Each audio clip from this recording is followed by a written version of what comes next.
सभी साथियों का आपके अपने YouTube चैनल पर स्वागत है। जैसा कि आप सभी लोग हमारे इस वीडियो की थंबनेल में देख चुके होंगे, आज के इस वीडियो के माध्यम से हम टीचिंग एप्टीट्यूड का सेकंड पार्ट के MCQ लेकर आए हैं, क्योंकि आने वाले समय में आपका UCG नेट JRF यानी कि री एग्जामिनेशन होना है, क्योंकि इस बार पेपर लीक की वजह से एग्ज़ाम कैंसिल हो गया था। आने वाले समय में जुलाई या अगस्त में पेपर हो सकता है, इसलिए हम आप लोगों को और हम स्वयं एग्ज़ाम देना है। ये MCQ ऑब्जेक्टिव प्रश्न की इतनी प्रैक्टिस करवाएंगे जिससे आपका इस बार JRF क्लियर हो जाए और हमारा भी JRF क्लियर हो जाए। अगर आपको किसी सब्जेक्ट के नोट्स या फिर PDF या MCQ ऑब्जेक्टिव क्वेश्चन चाहिए तो डिस्क्रिप्शन बॉक्स में हमारा नंबर मिल जाएगा, तो आप लोग हमें व्हाट्सएप पर मैसेज कर सकते हो।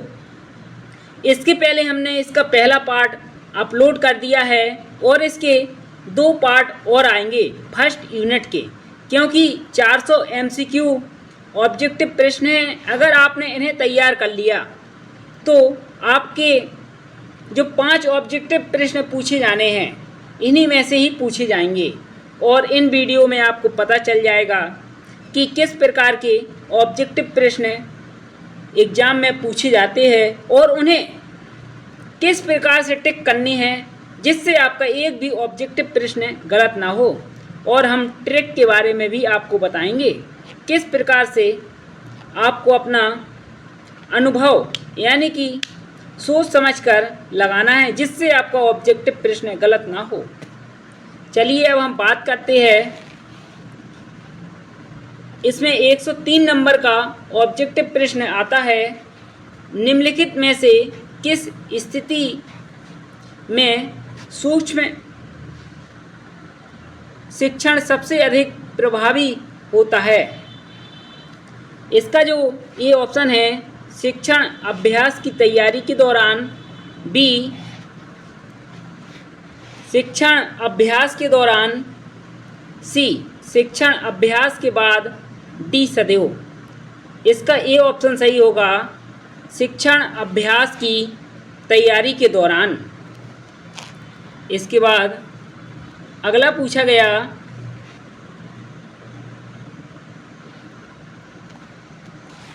निम्नलिखित में से किस कक्षा या कक्षाओं के विद्यार्थियों के लिए सूक्ष्म शिक्षण सबसे अधिक उपयोगी है। यानी कि दोस्तों यहाँ पर सूक्ष्म टीचिंग की बात आई है, सबसे अधिक उपयोगी होता है। सबसे अधिक उपयोगी होता है प्राथमिक और उच्च दोनों कक्षाओं के लिए, इसलिए इसका डी ऑप्शन सही होगा। इसके बाद अगला पूछा गया, निम्नलिखित में से किस विश्वविद्यालय ने 1961 सूक्ष्म शिक्षण की अवधारणा को प्रतिपादित किया। यानी कि 1961 में सूक्ष्म शिक्षण की अवधारणा को प्रतिपादित किया गया था। इसका जो ए ऑप्शन है, स्टैनफोर्ड विश्वविद्यालय, बिल्कुल सही होगा। इसके बाद अगला पूछा गया, निम्नलिखित में अनुदेशात्मक प्रक्रिया किस टीचिंग प्रतिमान का मुख्य घटक है। छात्र केंद्रित शिक्षण प्रतिमान, A B मूलभूत शिक्षण प्रतिमान, C आगमनात्मक प्रतिमान, D उपरोक्त सभी।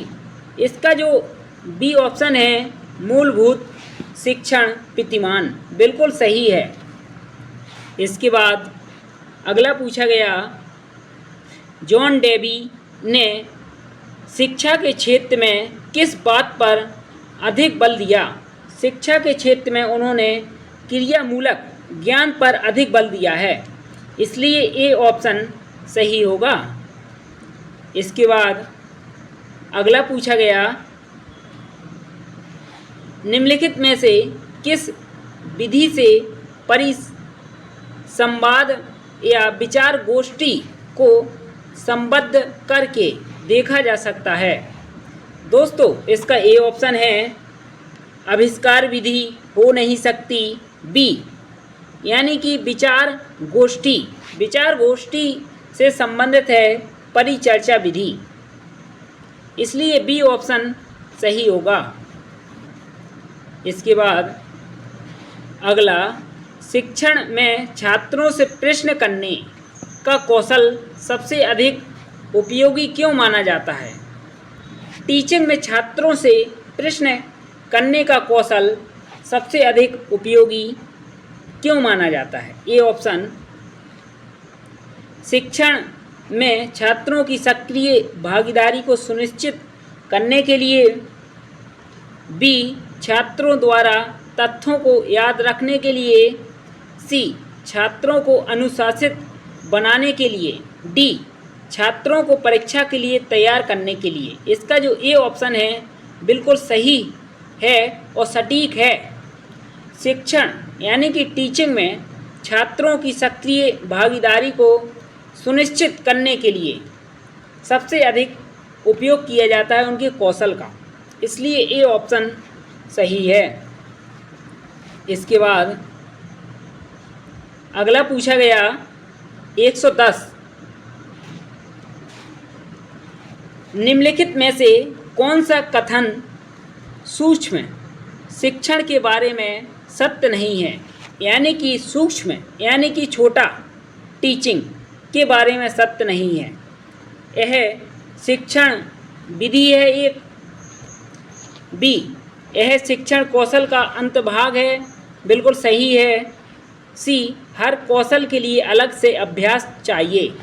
आपको अगर किसी कौशल यानी कि स्किल किसी चीज़ को प्राप्त करनी है तो अलग से अभ्यास करना होगा उसे प्राप्त करने के लिए। सी ऑप्शन भी सही है। डी प्रश्न करना सूक्ष्म शिक्षण का एक घटक है, बिल्कुल सही है। ए ऑप्शन होगा, यह एक शिक्षण विधि है जो सत्य नहीं है।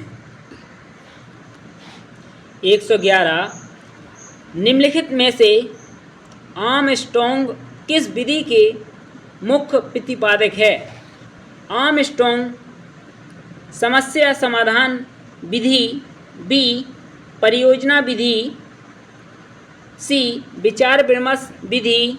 डी अनुमानी विधि के प्रवर्तक माने जाते हैं आर्मस्ट्रॉन्ग, यानी कि डी ऑप्शन सही होगा। इसके बाद 112, निम्नलिखित में से किस स्थिति में विचार विमर्श विधि उपयोगी होती है? ये ऑप्शन है विषय बहुत ही सरल हो। बी विषय बहुत थोड़ा कठिन हो। सी विषय बहुत ही कठिन हो। डी सभी परिस्थितियों में, यानी कि डी ऑप्शन सही है। इसके बाद अगला, शिक्षण में शैक्षणिक प्रौद्योगिकी बहुत उपयोगी है क्योंकि। ए ऑप्शन यह समय की मांग है। बी यह प्रसिद्ध संस्थानों द्वारा अपनाई गई है। सी यह शिक्षण को प्रभावी और कुशल बनाता है। डी यह छात्रों को शिक्षण और लर्निंग की गतिविधियों के प्रति आकर्षित करता है। इसका सी ऑप्शन सही होगा, यह टीचिंग को प्रभावी और कुशल बनाता है, इसलिए सी ऑप्शन सही है। इसके बाद 114, पाठ्यक्रम योजना में कौन से घटक को समावेशित किया जा सकता है? ए ऑप्शन पाठ्यक्रम का विकास और प्रारूप। बी ऑप्शन सामग्री को स्पष्ट और परिशिष्ट करने के लिए विभिन्न साधन। सी पाठ्यक्रम के विशिष्ट उद्देश्य। डी उपरोक्त सभी। इसका डी ऑप्शन सही होगा, उपरोक्त सभी।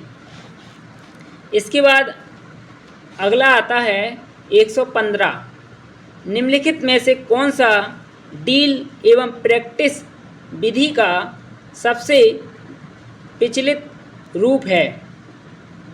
ए ऑप्शन विधि, बी प्रत्यक्ष अनुदेश, सी अनुभवात्मक अनुदेश, डी उपरोक्त में से कोई नहीं। इसका बी ऑप्शन सही होगा, प्रत्यक्ष अनुदेश। इसके बाद अगला पूछा गया, निम्नलिखित में से कौन सी विधि अभ्यास के लिए सबसे बेस्ट है? यह विधि है दोस्तों डील मेथड विधि, यानी कि डील अभ्यास के लिए सबसे अच्छी विधि मानी जाती है। सी ऑप्शन सही है। 117 निम्नलिखित में से किस विषय के लिए पात्र अभिनय सबसे अधिक उपयोगी टीचिंग विधि प्रमाणित हो सकती है? इतिहास। इसका ए ऑप्शन सही होगा। इसके बाद अगला 118 निम्नलिखित में से कौन सा समूह टीचिंग का लाभ नहीं है, यानी कि टीचिंग से लाभ नहीं है? ए संसाधनों का बेहतर उपयोग, बी श्रेष्ठ योजना, सी टीचिंग तकनीकों का बेहतर उपयोग, डी शिक्षकों को बेहतर वित्तीय लाभ। डी ऑप्शन उसके लाभ नहीं है, वित्तीय लाभ, यानी कि डी ऑप्शन सही होगा साथियों। अब हम बात करते हैं 119 एक शिक्षक व्यवहारिक रूप से समझाने के लिए किस विधि का उपयोग करता है? यानी कि किसी व्यक्ति को व्यवहारिक रूप से समझाना है तो किस विधि का उपयोग किया जाएगा? ए ऑप्शन व्याख्यान विधि, बी आविष्कार विधि, आप आविष्कार तो करोगे नहीं, न ही किसी चीज़ का व्याख्यान करोगे, सी प्रदर्शन विधि, डी समस्या समाधान विधि, न कि आप उसकी समस्या का समाधान करोगे। इसलिए इसका सी ऑप्शन है प्रदर्शन विधि, उसको प्रदर्शित करके समझाओगे। बिल्कुल अच्छी और बेस्ट विधि है प्रदर्शन विधि, किसी व्यवहारिक रूप से किसी व्यक्ति को समझाने के लिए, इसलिए सी ऑप्शन सही है। इसके बाद अगला पूछा गया 120 निम्नलिखित में से समूह शिक्षण के लिए मुख्य धारणा कौन सी है? यानी कि ग्रुप टीचिंग के लिए मुख्य धारणा कौन सी है? इसका जो ए ऑप्शन है शिक्षक अकेले कार्य करते हुए ऊब जाता है, बी कोई भी एक शिक्षक स्वयं में सक्षम नहीं हो सकता, सही है, सी श्रेष्ठतम शिक्षक छात्रों द्वारा साझे किए जा सकते हैं, डी एक अकेला शिक्षक कक्षा को नियंत्रित नहीं कर सकता। यह दोस्तों आपको पढ़ने से पता चल गया होगा, यह तीनों नहीं है, इसलिए इसका सी ऑप्शन सही है। 121 निम्नलिखित में से CAI का फुल फॉर्म क्या है? इसका फुल फॉर्म है कंप्यूटर एसिड इंटरेक्शन, यानी कि बी ऑप्शन सही होगा। इसके बाद अगला निम्नलिखित में से कौन सी कंप्यूटर सहायता प्राप्त निर्देश की विधि है? इसका जो डी ऑप्शन है प्रश्न विधि, यानी कि क्वेश्चन मेथड, बिल्कुल सही होगा, डी ऑप्शन नहीं है। इसके बाद अगला पूछा गया 123 एक शिक्षक को विषय सामग्री को प्रस्तुत करते हुए सबसे ज़्यादा निम्नलिखित में से किस पर विचार करना चाहिए? सबसे ज़्यादा उसे विचार करना चाहिए संरचना पर उसकी, बी संतुलन पर भी विचार करना चाहिए, सी प्रेरणा के बारे में भी विचार करना चाहिए। यही तीनों ऑप्शन सही है, इसलिए डी ऑप्शन सही है, उपरोक्त सभी। इसके बाद अगला शिक्षा के क्षेत्र में प्रौद्योगिकी के उपयोग में निरंतर वृद्धि हो रही है, जिससे शिक्षा का स्वरूप परिवर्तित हो रहा है। निम्नलिखित में से कौन से शब्द ऐसे परिवर्तन को प्रतिबिंबित करते हैं? शिक्षार्थी उन्मुख, ए ऑप्शन सही होगा, शिक्षार्थी उन्मुख। इसके बाद 125 निम्नलिखित में से सर्वसमूह अनुदेश के संदर्भ में कौन से कथन सत्य है? इसका जो बी ऑप्शन है, संपूर्ण कक्षा के शिक्षण के लिए एक समान कौशल और सामग्री की सुविधा, बी ऑप्शन सही होगा। इसके बाद 126 निम्नलिखित विधियों में से कौन सी विधि कक्षा संचार में सबसे अधिक प्रभावी है? यानी कि ऐसी कौन सी विधि है जो कक्षा संचार के लिए सबसे अधिक प्रभावी होती है? ए मौखिक संचार, बी लिखित संचार, सी मल्टीमीडिया विधि, डी इसका सामान्यीकरण कठिन है, यह उद्देश्य पर निर्भर करता है, डी ऑप्शन सही होगा। उसके उद्देश्य पर निर्भर करता है कि कक्षा में संचार करने के लिए सबसे अच्छी और प्रभावी विधि कौन सी है, इसलिए डी ऑप्शन सही है। इसके बाद अगला, निम्नलिखित में से किस शिक्षण विधि द्वारा छात्र टीचिंग में छात्रों की अधिकतम भागीदारी सुनिश्चित की जा सकती है? टीचिंग की भागीदारी सुनिश्चित की जा सकती है परिचर्चा विधि में, यानी कि बी ऑप्शन सही होगा। इसके बाद 128 निम्नलिखित में से कौन सा शिक्षण प्रतिमान शिक्षण सामग्री को प्रस्तुत करने के लिए तकनीकी दृष्टिकोण से सबसे उपयुक्त है? ए सीखने का प्रतिमान, बी निर्देशात्मक प्रतिमान, सी मूल वर्धित प्रतिमान, डी उपयुक्त में से कोई नहीं। इसका जो बी ऑप्शन है निर्देशात्मक प्रतिमान, बिल्कुल सही है, बी। इसके बाद अगला पूछा गया 129 निम्नलिखित में से कौन सा संचार माध्यम ग्रामीणों के लिए बीच में साक्षरता को बढ़ावा देने के लिए उपयुक्त नहीं है? इसका जो डी ऑप्शन है बड़े पैमाने पर समूह परिचर्चा। इसके बाद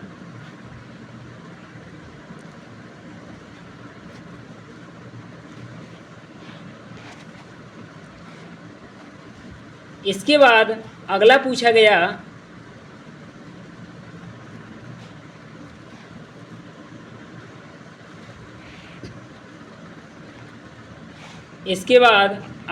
गया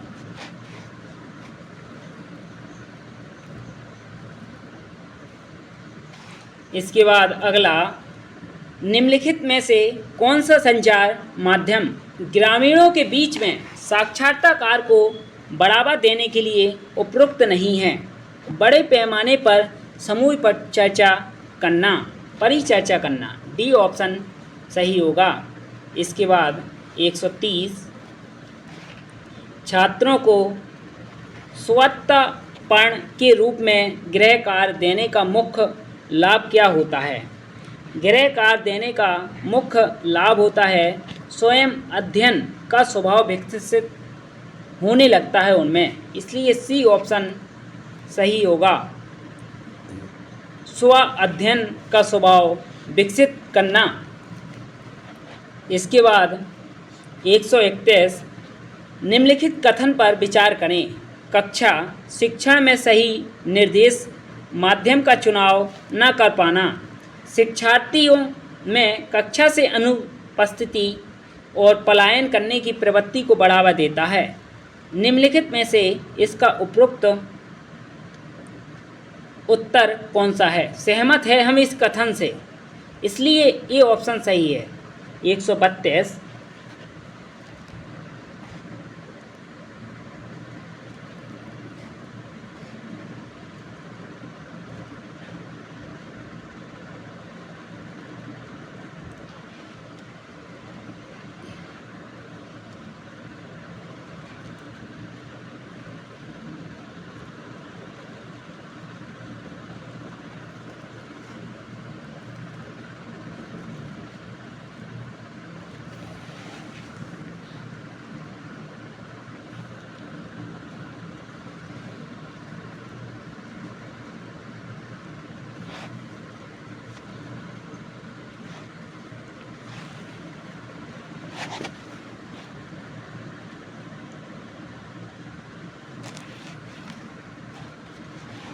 132 निम्नलिखित में से शैक्षणिक कंप्यूटर का मुख्य कार्य क्या होता है? ए. उत्तरों की गणना करना, बी. जानकारी को रक्षित करना, सी. आंकड़ों का विश्लेषण करना। यह तीनों कार्य कंप्यूटर के होते हैं, इसलिए डी ऑप्शन सही है, उपरोक्त सभी। 133 कंप्यूटर आधारित टीचिंग मॉडल को किसके द्वारा विकसित किया गया? यह मॉडल विकसित किया गया था डेविस के द्वारा, यानी कि बी ऑप्शन सही है। इसके बाद 134 छात्रों के समूह शिक्षण से मुख्य रूप से क्या अपेक्षा होती है? इसका जो डी ऑप्शन है, अन्य छात्रों को समूह का सदस्य बनाने के लिए प्रेरित करना। डी ऑप्शन सही है। समूह शिक्षण यानी कि आप किसी समूह में काम करते हो तो उसका मतलब होता है अन्य छात्रों को अपने समूह का सदस्य बनाना, इसलिए डी ऑप्शन सही है। 135 निम्नलिखित में से कौन सा क्षेत्र बड़े समूह, छोटे समूह और व्यक्तिगत शिक्षण विधियों को आपस में जोड़ता है? इसका जो बी ऑप्शन है, विभेदित अनुदेश, बिल्कुल सही होगा बी। इसके बाद 136 निम्नलिखित में से शिक्षण विधियों का कौन सा संयोजन शिक्षार्थी केंद्रित प्रतिमान को प्रोत्साहित करने में सबसे अधिक उपयोगी प्रमाणित हो सकता है? ए. व्यक्तिगत अनुदेश और व्याख्या विधि, बी. सतत अनुकरण और प्रदर्शन विधि, सी. व्याख्यान विधि और परीक्षण विधि, डी. प्रोजेक्ट विधि और प्रत्यक्ष अनुभव विधि। सही है डी ऑप्शन। इसके बाद 137 टीचिंग की परियोजना विधि की सीमा कौन सी है? इसका जो सी ऑप्शन है, शिक्षार्थियों का उचित रूप से अधीक्षण न कर पाना, बिल्कुल सही है। इसके बाद अगला पूछा गया 138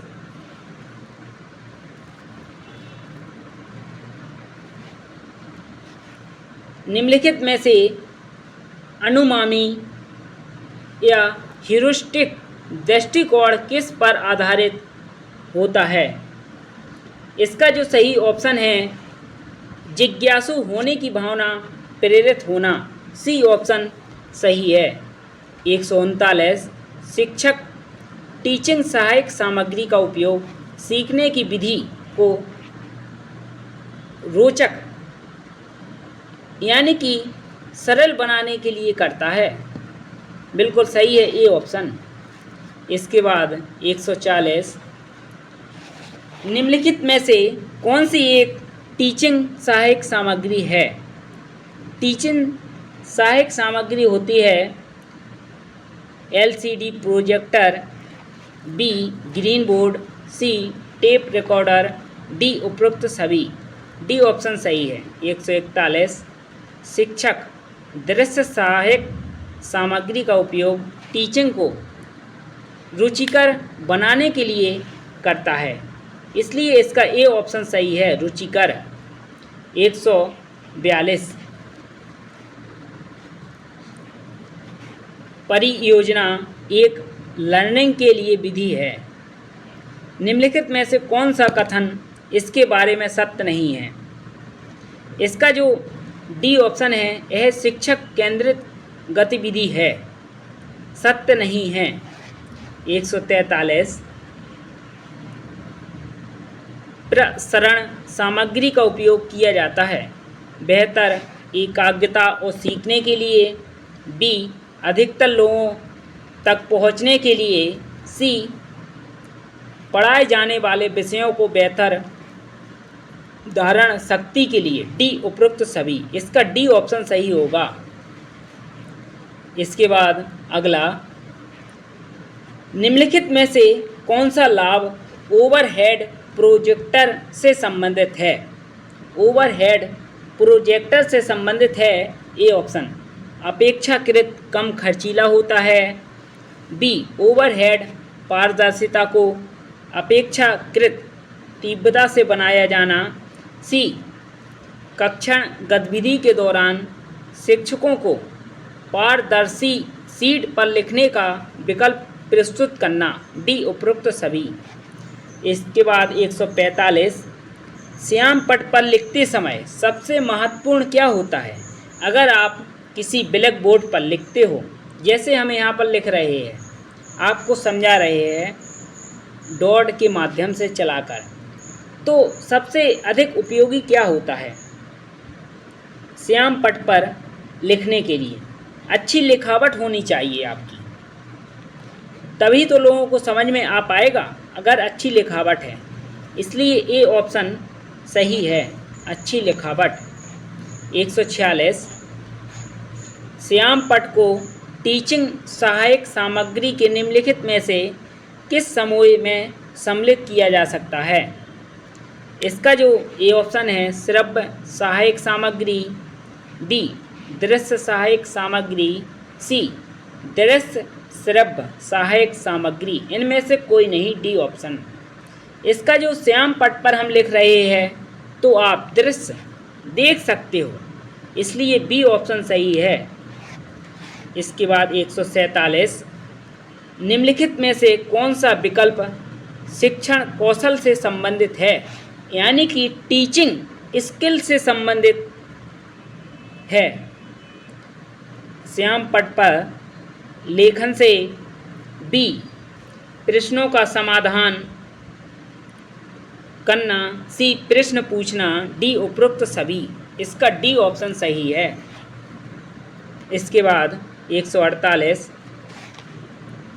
शिक्षक शिक्षण सहायक सामग्री का उपयोग किस लिए करते हैं? ए ऑप्शन, शिक्षण को मनोरंजक बनाने के लिए। क्या कोई शिक्षक है और टीचिंग सहायक सामग्री का उपयोग क्यों करता है? टीचिंग को मनोरंजन करने के लिए? नहीं, ए ऑप्शन तो बिल्कुल नहीं होगा दोस्तों। बी, छात्रों की ग्रहण शक्ति स्तर को बढ़ाने के लिए, ये ऑप्शन हो सकता है। इसके बाद सी, छात्रों का ध्यान आकर्षित करने के लिए, ये भी हो सकता है। डी, छात्रों को शिष्ट बनाने के लिए, ये बिल्कुल नहीं होगा। इन दो में से एक है, लेकिन सबसे उपयुक्त और सही ऑप्शन है छात्रों की ग्रहण शक्ति स्तर को बढ़ाने के लिए, उनकी क्षमता बढ़ाने के लिए, इसलिए बी ऑप्शन सही है। 149, निम्नलिखित में से कौन सा माध्यम शिक्षार्थियों के परस्पर वार्तालाप करने के लिए उपयुक्त है? इसका जो बी ऑप्शन है लघु समूह चर्चा, बिल्कुल सही है बी। इसके बाद अगला पूछा गया 150, कक्षा अनुशासन का उद्देश्य निम्नलिखित में से क्या होना चाहिए? सामाजिक समरूपता, बी, स्वनिर्देशन, सी, सामाजिक समायोजन, डी, कक्षा व्यवहार। इसका जो स्वीकार्य कक्षा व्यवहार है डी ऑप्शन होगा।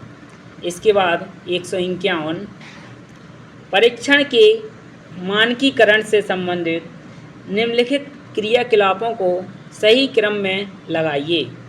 परीक्षण के मदों की तैयारी करना, परीक्षण की योजना बनाना, तीसरा विश्वसनीयता और विधि मान्यता का मूल्यांकन, चौथा परीक्षण यानी कि सबसे सही और सटीक है। आप सबसे पहले योजना बनाते हो, जो दूसरे नंबर पर है परीक्षा की योजना। यहाँ पर दूसरे नंबर पर केवल पहले ए ऑप्शन में है दूसरा, पहला, इसके बाद चौथा, तीसरा, यह तीनों नहीं है। इस प्रकार आपने प्रश्न पढ़ा और ऑप्शन को काट दिया, क्योंकि दूसरा सबसे पहले आएगा। परीक्षा की योजना आप तैयार करते हो सबसे पहले, फिर उसकी तैयारी करते हो, फिर उसके बाद उसका परीक्षण करते हो, सबसे बाद में आप उसका मूल्यांकन करते हो, जो बिल्कुल सही है ए ऑप्शन। इसके बाद 152, निम्न में से कौन सा अधिक परस्पर संपादक और छात्र केंद्रित है, संपादनात्मक और छात्र केंद्रित है। इसका जो समूह चर्चा है डी ऑप्शन बिल्कुल सही है।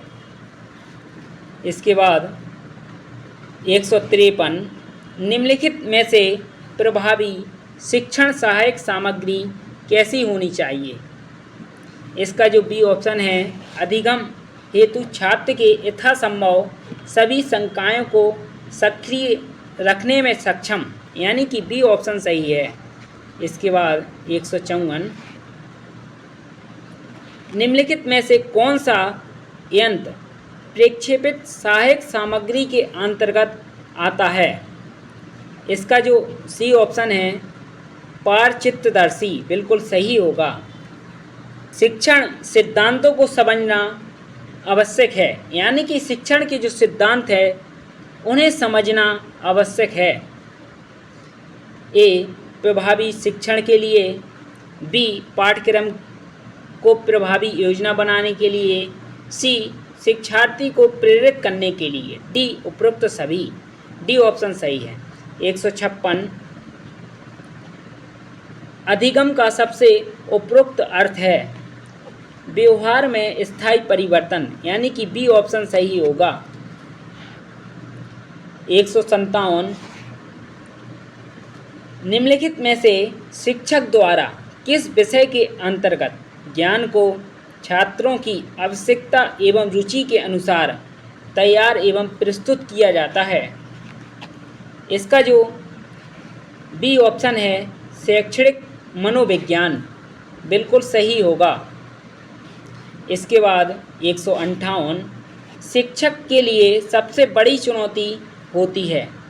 शिक्षक के लिए एक सबसे बड़ी चुनौती होती है शिक्षक और छात्रों के मध्य आनंदप्रद प्रक्रिया का निर्माण करना, यानी कि सामंजस्य बैठाना दोनों के मध्य, दोनों की शिक्षक की जो समझा रहा है वह स्टूडेंट समझ सके और स्टूडेंट की समस्याएं टीचर समझ सके, यानी कि डी ऑप्शन सही है। शिक्षण अधिगम प्रक्रिया को आनंदप्रद बनाना। 159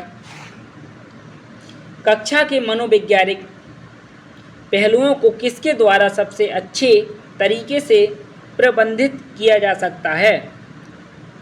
इसका जो ए ऑप्शन है कक्षा शिक्षक द्वारा अच्छे तरीके से प्रबंधित किया जा सकता है, ए ऑप्शन सही है। 160 आजकल परीक्षा परिणाम पर आवश्यकता से अधिक बल दिया जाता है, यह किस प्रकार की वृत्ति को बढ़ावा देता है। ए ऑप्शन परीक्षण की योजना को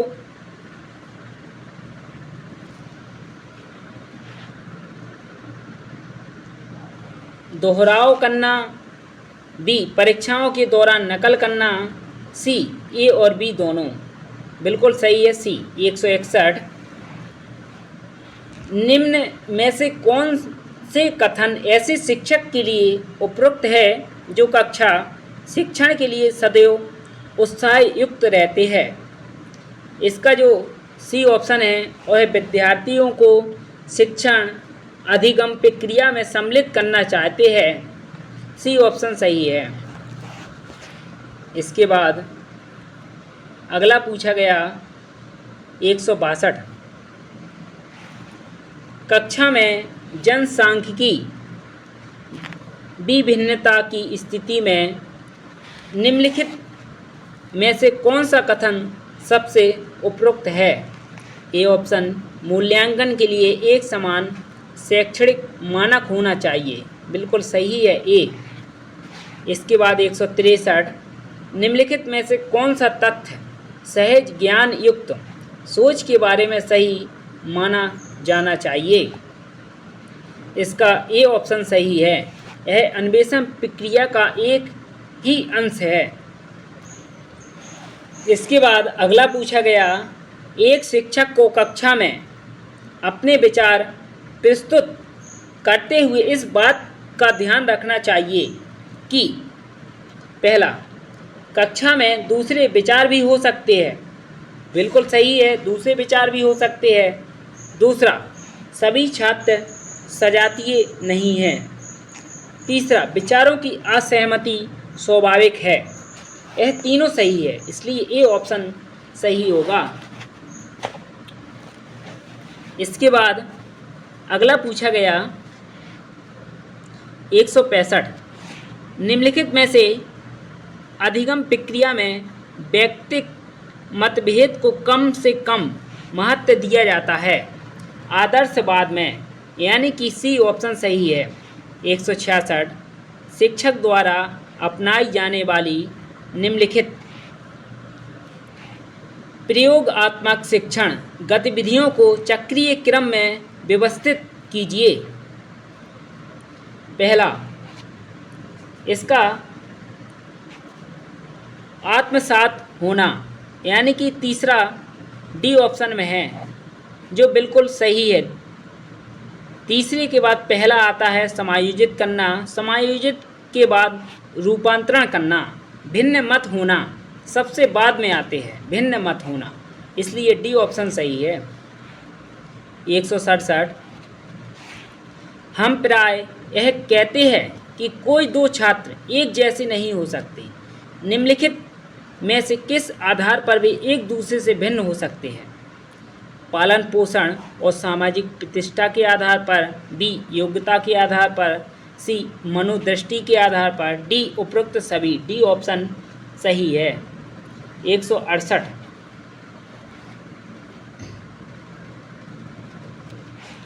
कोई भी ऐसा कारक जिससे अनुक्रिया की संभावना की वृद्धि होती है को सुदृढ़ीकरण कहा जा सकता है। निम्नलिखित में से किन को सुदृढ़ीकरण के कारक कहा जाता है? उपरोक्त सभी, प्रशंसा, सांकेतिक पुरस्कार, सी किसी कार्य में सफल होना। डी ऑप्शन सही है। इसके बाद अगला, जब गणित का एक छात्र अपना कार्य संपूर्ण करता है तो उसको कंप्यूटर गेम खेलने की अनुमति मिल जाती है। इस स्थिति में निम्नलिखित में से कौन सा सिद्धांत लागू होता है? इसमें भ्रामक सिद्धांत लागू होता है। इसे आप याद कर लीजिए दोस्तों, इस बार यह जरूर रिपीट किया जाएगा क्योंकि 2015 में पूछा गया था। इसके बाद 170, निम्नलिखित में से मोर्फोग्राफ शब्द किससे संबंधित है? मोर्फोग्राफ एक वर्तनी सुधारात्मक से संबंधित है। ये ऑप्शन सही है। इसके बाद 171, निम्नलिखित में से कौन सा विवरण रचनावादी दृष्टिकोण एवं अधिगम के संज्ञानात्मक सिद्धांत के अनुरूप है? ए शिक्षार्थी अधिगम प्रक्रिया में सक्रिय भागीदार होते हैं, बी विद्यार्थी व्याख्या चाहते हैं, सी सूचना एकत्रित करने के लिए विभिन्न सूत्रों का उपयोग, डी उपरोक्त सभी। इसका डी ऑप्शन सही होगा। इसके बाद अगला, हम वस्तुओं, परिस्थितियों या घटना के बारे में अपने मस्तिष्क में संयोजित ज्ञान का निर्माण करते हैं। अग्रलिखित में से कौन सा शब्द इस स्थिति को प्रतिबिंबित करता है? इसका जो ए ऑप्शन है स्क्रीम, स्क्रीमा, बिल्कुल सही है। इसके बाद 173, निम्नलिखित में से कौन सा शब्द नई जानकारी को भीतर ग्रहण करने के लिए सबसे उपयुक्त है? आत्मसात करना, यानी कि ए ऑप्शन सही है।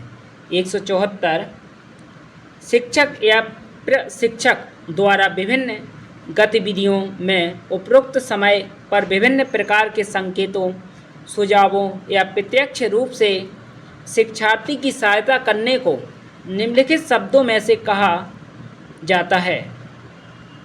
इसका जो ये ऑप्शन है माचान या स्कॉप फोल्डिंग कहा जाता है। इसके बाद अगला पूछा गया 175 व्यवहार में परिवर्तन अधिगम पर्यावरणीय प्रभावों शिक्षार्थी के भीतर जन्मजात झुकाव और प्रक्रियाओं का परिणाम है। यह निम्नलिखित सिद्धांत के अंतर्गत आता है। यह आता है नव व्यवहार सिद्धांत के अंतर्गत, यानी कि नव व्यवहार सिद्धांत के अंतर्गत। अगर आपको किसी भी सब्जेक्ट के नोट्स या ऑब्जेक्ट के क्वेश्चन पेपर की थ्योरी जो मैंने अपनी हैंड राइटिंग से निर्माण किए हैं नोट्स, अगर आपको चाहिए तो डिस्क्रिप्शन बॉक्स में हमारा नंबर मिल जाएगा, तो आप मैसेज कर सकते हो हमें।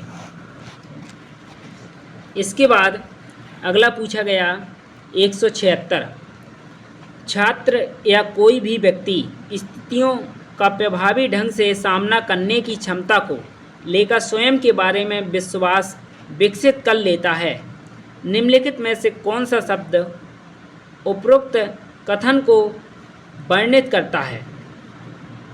इसका जो ये ऑप्शन है आत्म प्रभावकारिता, बिल्कुल सही होगा। इसके बाद 177 निम्नलिखित में से कौन सा शब्द अपनी सोच प्रक्रियाओं स्वच्छ संचालन और अपने व्यवहार में परिवर्तित करने की क्षमता को दर्शाने के लिए उपयोग किया जा सकता है? इसका जो ए ऑप्शन है मेटा अनुभूति उपयोग की जा सकती है, बिल्कुल सही है ए ऑप्शन। इसके बाद अगला पूछा गया शिक्षक प्राय छात्र को सीखने की समस्याओं का विश्लेषण करते हुए पाते हैं कि उनमें प्रेरणा का अभाव है, बी बुद्धि की कमी है, सी माता पिता का ढीला रवैया है, डी उपरोक्त में से कोई नहीं। इसका जो ये ऑप्शन है प्रेरणा का अभाव है। उनकी प्रेरणा शक्ति कैसे इंक्रीज बढ़ाई जाए, शिक्षक को यह सोचना चाहिए। उन्हें कौन सा टॉपिक पढ़ाया जाए जिससे उन्हें आनंद की अनुभूति होती है, जिससे उनकी प्रेरणा शक्ति इंक्रीज यानी कि बढ़ सके, इसलिए ए ऑप्शन सही है। इसके बाद 179 निम्नलिखित में से कौन से शब्द का प्रयोग सार्थक तथ्यों नियमों परिभाषाओं अवधारणाओं सिद्धांतों इत्यादि को वर्णित करने के लिए किया जा सकता है?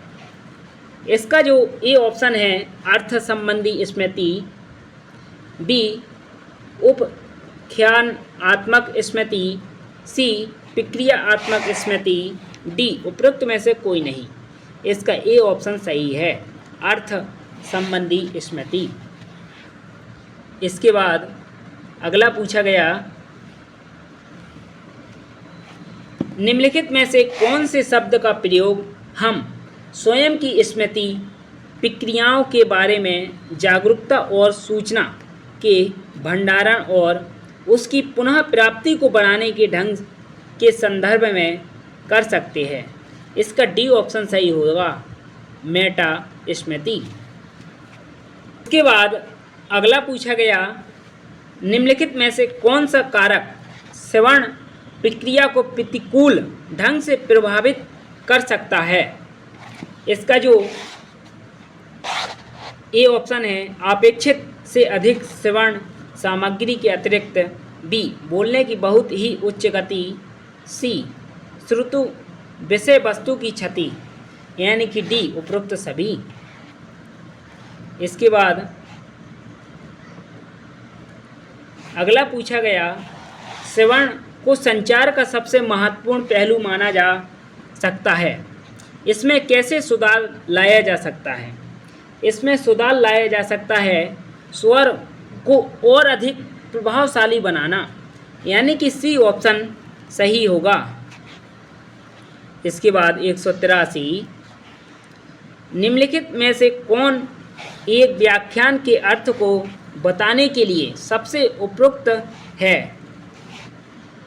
व्याख्यान के अर्थ को बताने के लिए मूल्यांकन होना आवश्यक है, इसलिए इसका बी ऑप्शन सही है।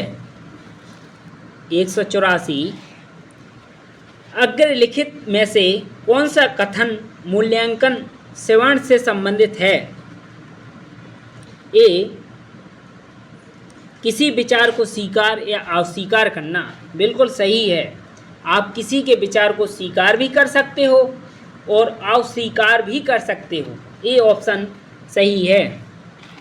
इसके बाद 185 फ्रांसिस गैलन के अनुसार आनुवांशिकता का सारा श्रेय तत्काल माता पिता को नहीं बल्कि दूर के पूर्वजों को जाता है। निम्नलिखित में से किसको आनुवांशिकता का केवल 50% श्रेय जाता है? आनुवांशिकता पीढ़ी दर पीढ़ी 50% श्रेय, यानी कि 50% आपके माता पिता को जाता है। इसका जो ये ऑप्शन है माता पिता, बिल्कुल सही है। इसके बाद 186 टीचिंग प्रक्रिया के निम्नलिखित सोपानों को क्रम से व्यवस्थित करें। टीचिंग की प्रक्रिया का सबसे पहला क्रम क्या होता है? सबसे पहला क्रम होता है शिक्षण सामग्री प्रस्तुत करना, यानी कि शिक्षण उद्देश्यों का निरूपण करते हैं। आई भी होगा पहला, इसलिए फिर इसके बाद पहला वर्तमान ज्ञान को पूर्व ज्ञान से संबंधित करना। फिर इसके बाद पांचवा शिक्षण सामग्री की प्रस्तुति। दूसरा मूल्यांकन। तीसरा पुनः शिक्षण सबसे बाद में आता है, यानी कि पुनः निरीक्षण बाद में आता है, इसलिए तीसरा बाद में है। डी ऑप्शन सही है। इसके बाद अगला, एक छात्र व्याख्यान की अवधि में शिक्षक की समस्याओं को हल करने में सहायता करता है। उक्त छात्र निम्नलिखित में से किस वर्गीकरण के अंतर्गत आता है? वह आता है एक मूल्यांकन करने वाला श्रोता। बी ऑप्शन सही होगा। 188 निम्नलिखित में से कौन से उपाय संचार प्रक्रिया को सुगम बनाने का कार्य करते हैं? सुगम बनाने का कार्य करते हैं। ए, अपनत्व और समानता की भावना भी होनी चाहिए। बी, चयन के लिए सुरक्षा और स्वतंत्रता होनी चाहिए, किसी का चयन करने के लिए स्वतंत्र होने चाहिए। इसके बाद सी, अनौपचारिक वातावरण होना चाहिए, यानी कि आसपास का वातावरण भी होना चाहिए। उपरोक्त सभी। डी ऑप्शन सही है। इसके बाद अगला, निम्नलिखित में से किसको हम अधिगम का एक परिणाम कह सकते हैं? हम अधिगम का एक परिणाम कह सकते हैं कौशल, यानी कि स्किल को। स्किल एक सीखने की कला है। सी ऑप्शन सही है। इसके बाद अगला, निम्नलिखित में से कौन से शब्द मानसिक विकास को सबसे उपयुक्त रूप से वर्णित करते हैं? इसका जो डी ऑप्शन है मध्य किशोर तक वृद्धि एवं तत्पश्चात समतल होना, बिल्कुल सही है। इसके बाद अगला, निम्नलिखित में से कौन सा कथन श्रवण के संदर्भ में सही है? ए, श्रवण एक शारीरिक प्रक्रिया है। ध्यानपूर्वक श्रवण एक मनोवैज्ञानिक प्रक्रिया है, बिल्कुल सही है ए। इसके बाद अगला, निम्नलिखित में से कौन सा कथन सही है? बी ऑप्शन, उच्च शिक्षा संस्थान के छात्र संवाद स्थापित करने में अपना आधा समय निकाल देते हैं, बिल्कुल सही है बी। इसके बाद अगला, एक व्यक्ति सुनता है और दूसरों के विचारों को समझने का प्रयास भी करता है। निम्नलिखित में से कौन से शब्द ऐसे व्यक्ति को वर्णित करने में प्रयुक्त किए जा सकते हैं? समानुभूति श्रवण, बी ऑप्शन सही है। 194 निम्नलिखित कथनों पर विचार कीजिए।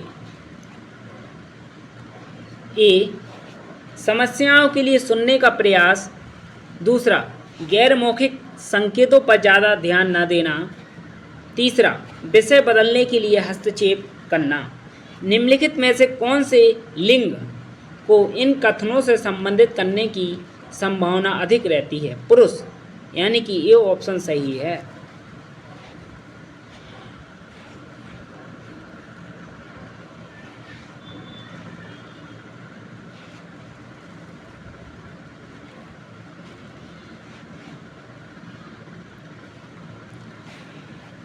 इसके बाद अगला पूछा गया, निम्नलिखित में से कौन से शब्द गहन सोच को दर्शाते हैं? गहन सोच को दर्शाने वाले शब्द है जब संदेश प्रस्तुत किया जा रहा है तब मूल्यांकन करना, बिल्कुल सही है, सी।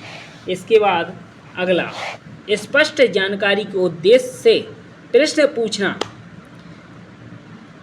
संदेशों को कथन करना और भ्रमित करने वाली विषय वस्तु की पहचान करना इत्यादि मूल रूप से किसको इंगित करते हैं?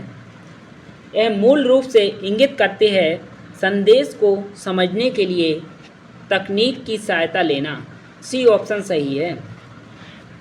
इसके बाद अगला, निम्नलिखित में से किसको व्याख्यान सुनने के लिए सुझाव माना जाना चाहिए? इसका डी ऑप्शन है, रुचिपूर्वक अंश पर ध्यान देना, भटकाव से बचना एवं मुख्य विचारों को ग्रहण करना।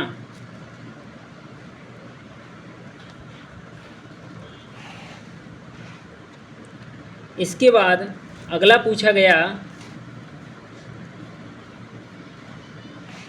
निम्नलिखित में से कौन से शब्द सूचना का स्थान निर्धारण करना, मूल्यांकन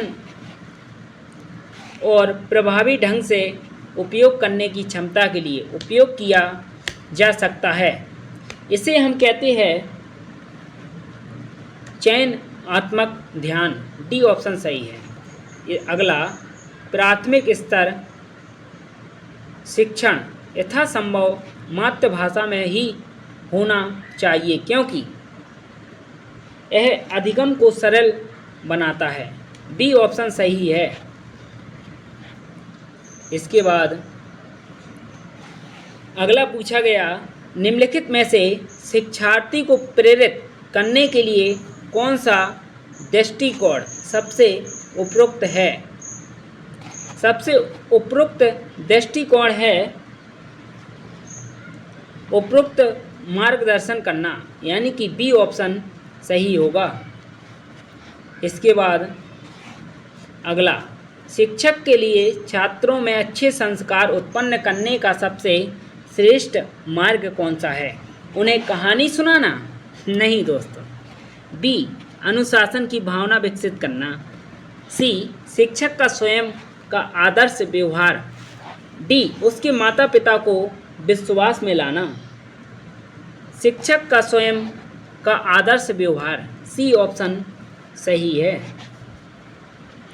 इसके बाद अगला, जीवन में सफलता प्राप्त करने के लिए छात्रों को कैसे प्रेरित किया जा सकता है? ए ऑप्शन, चयनित अध्ययन करके। बी, आकस्मिक अध्ययन करके। सी, गहन अध्ययन करके। डी, कंठस्थ करना। इसका सी ऑप्शन सही होगा। अगर छात्रों को सफल करना है तो उन्हें सफलता प्राप्त करनी है तो उन्हें गहन अध्ययन करना पड़ेगा, तभी कोई छात्र सफल हो सकता है, वरना कोई भी छात्र गहन अध्ययन के सफल नहीं हो सकता है। इसके बाद अगला, निम्नलिखित में से अनुपस्थिति की समस्या के समाधान के लिए सबसे श्रेष्ठ उपाय कौन सा है? सबसे श्रेष्ठ उपाय है छात्रों को प्रेरित करना, डी ऑप्शन सही है। इसके बाद अगला, निम्नलिखित में से छात्रों की लर्निंग से संबंधित समस्याओं के समाधान का सबसे उचित उपाय कौन सा है? सबसे उचित उपाय है पुस्तकालय में अध्ययन का निरीक्षण करना, यानी कि बी ऑप्शन। इसके बाद अगला पूछा गया, निम्नलिखित में से किस स्थिति में शिक्षार्थी का भावात्मक समायोजन प्रभावी होता है? ए ऑप्शन व्यक्तित्व गठन, बी कक्षा शिक्षण, सी अनुशासन, डी उपरोक्त सभी। इसका डी ऑप्शन सही होगा, उपरोक्त सभी। इसके बाद अगला पूछा गया 206, निम्नलिखित में से किस व्यक्तित्व को हम मनोविश्लेषण के पिता के रूप में जानते हैं? मनोविश्लेषण के पिता के रूप में हम जानते हैं सिगमंड फ्रायड, यानी कि डी ऑप्शन सही है। अगला, निम्नलिखित में से शिक्षण के संज्ञानात्मक सिद्धांत के मुख्य प्रस्तावक कौन है? संज्ञानात्मक यानी कि एन.एल. गेज, ये ऑप्शन सही है। इसके बाद अगला, निम्नलिखित में से मुख्यतः कौन सा शिक्षण भाषा के व्यवहारिक ज्ञान को सिखाता है? दोस्तों, भाषा प्रयोगशाला स्तर होती है जो, और भाषा के व्यवहारिक ज्ञान को सिखाती है या सिखाता है, यानी कि इसका जो बी ऑप्शन है बिल्कुल सही है, भाषा प्रयोगशाला। इसके बाद अगला, अभ्यास के अंत में शिक्षार्थी सिर का उपयोग कर फुटबॉल हिट करने के लिए सक्षम होना चाहिए। उपरोक्त कथन में उल्लेखित उद्देश्य निम्नलिखित में से किस ज्ञान क्षेत्र से संबंधित है? यह उद्देश्य संबंधित है मन प्रेरक, यानी कि सी ऑप्शन सही होगा। इसके बाद अगला पूछा गया, छात्र के वातावरण को इस प्रकार से नियोजित या व्यवस्थित करना ताकि उसके व्यवहार के परिणामों के बारे में यथासंभव सटीक भविष्यवाणी की जा सके। इस कथन में निहित उद्देश्य को सुनिश्चित करने के लिए कौन से शब्द प्रयुक्त की जाते हैं? उद्दीपन, नियंत्रण, उद्दीपन और आलंबन प्रयुक्त किए जाते हैं भविष्यवाणी करने के लिए, इसलिए डी ऑप्शन सही है। इसके बाद अगला पूछा गया, निम्नलिखित में से किस सिद्धांत के अंतर्गत यह कहा गया कि लर्निंग को अधिक प्रभावी बनाने के लिए आंतरिक प्रक्रियाओं का ज्ञान होना महत्वपूर्ण है? यानी कि अधिगम को अधिक प्रभावी बनाने के लिए आंतरिक प्रक्रियाओं का होना महत्वपूर्ण होता है। यह कहा गया था संज्ञानात्मक, यानी कि ये ऑप्शन सही है। इसके बाद अगला पूछा गया, जब एक अध्येता यह सुनिश्चित करता है कि एक छात्र गणित के विषय में एक अभ्यास पूरा करे एवं बी दूसरा निर्देश स्पष्ट और निश्चित है, तो वह मूल्यांकन के किस पहलू का उपयोग कर रहा होता है? वह मूल्यांकन के पहलू यानी कि वैधता, वैलिडिटी का उपयोग कर रहा होता है। ये ऑप्शन सही है, वैधता।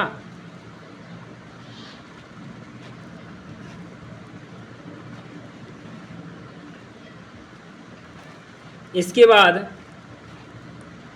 अगला पूछा गया, निम्नलिखित में से कौन सी एक धीमी गति से सीखने वाले छात्र की विशेषता नहीं है? अमूर्त सोच, सी ऑप्शन सही है।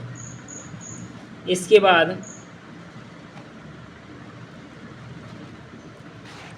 एक शिक्षक ने एक छात्र जो कि धूम्रपान करता है के व्यवहार को बदलने निम्नलिखित कथन का प्रयोग किया। धूम्रपान राष्ट्र के लिए स्वास्थ्य है।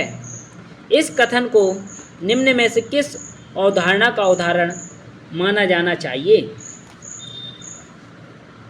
ए ऑप्शन है संज्ञानात्मक, बिल्कुल सही है। संज्ञानात्मक विस्वरता का उदाहरण माना जा सकता है। इसके बाद अगला, निम्नलिखित में से किसे पाठ्य वस्तु को कंठस्थ करने का सबसे उपयोगी ढंग माना जा सकता है? ए दीर्घकालिक अध्ययन, बी अवधारणा को समझना, सी ऊंचे स्वर में पढ़ना, डी अवधारणा को लिखित रूप में लेकर आना। अवधारणा को समझना, अगर आप समझकर कंठस्थ याद करते हो समझकर, तो वह उपयोगी माना जाता है। बी ऑप्शन सही है। इसके बाद अगला, निम्नलिखित में से प्रवृत्ति, अवधारणा, कौशल, ज्ञान आदि को किसका परिणाम कहा जा सकता है? कहा जा सकता है अधिगम, यानी कि लर्निंग का परिणाम। ए ऑप्शन सही है। इसके बाद अगला, निम्नलिखित में से कौन सा अधिगम का परिणाम नहीं माना जा सकता है? अधिगम का परिणाम नहीं मान सकते हम परिपक्वता, तो यानी कि डी ऑप्शन सही है, परिपक्वता। इसके बाद अगला, कक्षा में कुछ छात्र सीखने के लिए अति उत्सुक है। ऐसा शायद इसलिए है क्योंकि वे मेधावी छात्र हैं। बिल्कुल सही है, ए ऑप्शन। सीखने की उत्सुकता होना यानी कि मेधावी छात्र होना। इस प्रकार यह दूसरा पार्ट था और इसके 2 पार्ट और है, क्योंकि 400 ऑब्जेक्टिव प्रश्न है। एक चैप्टर से अगर आपने 400 ऑब्जेक्टिव प्रश्नों को पढ़ लिया तो आप खुद ही सोचिए कि 5 प्रश्न आपके एग्जाम में पूछे जाने हैं। क्या बाहर जाएगा कोई भी ऑब्जेक्टिव प्रश्न? नहीं जाएगा साथियों। अगर आपको इसकी थ्योरी चाहिए तो हम आपको उपलब्ध करा देंगे PDF फॉर्मेट में। आप हमारे व्हाट्सएप पर मैसेज कर देना, डिस्क्रिप्शन बॉक्स में नंबर मिल जाएगा। क्योंकि हम और आप लोगों का अब की बार मकसद है GRF पार। अब की बार GRF पार करना, GRF क्लियर करना, नेट का एग्ज़ाम क्लियर करना मकसद नहीं है साथियों हमारा और तुम्हारा। केवल GRF पार करना है। आपको GRF पार करना है, 240 नंबर लाना है इस एग्ज़ाम में। हम आपको प्रत्येक 10 यूनिट के चैप्टर वाइज ऑब्जेक्टिव प्रश्नों की प्रैक्टिस करवाएंगे, रगड़ कर प्रैक्टिस करवाएंगे। इतनी प्रैक्टिस करवाएंगे इस 1 महीने में, जब तक आपका एग्ज़ाम नहीं होता है, री एग्ज़ाम। तो आप बताइए, अगर आप इतनी प्रैक्टिस करते हो परीक्षा में जाने के पूर्व, तो आपका फल, मेहनत एग्ज़ाम में दिखेगी। आप GRF क्लियर करोगे। क्योंकि एक कहावत है, युद्ध में जाने से पूर्व युद्ध के पहले बहाया गया पसीना अभ्यास में युद्ध में रक्त की मात्रा को कम करता है। उसी प्रकार दोस्तों, मैंने इस कहावत को चरितार्थ किया है। अगर आप किसी एग्ज़ाम को देना चाहते हो तो एग्ज़ाम के पहले किसी प्रैक्टिस में, संघर्ष में बहाया गया पसीना एग्ज़ाम के बहुत नज़दीक आपको ले जाएगा। इतना अभ्यास करो, इतना अभ्यास करो कि आप GRF क्लियर हो जाए आपका। धन्यवाद साथियों, अगले वीडियो में मिलते हैं।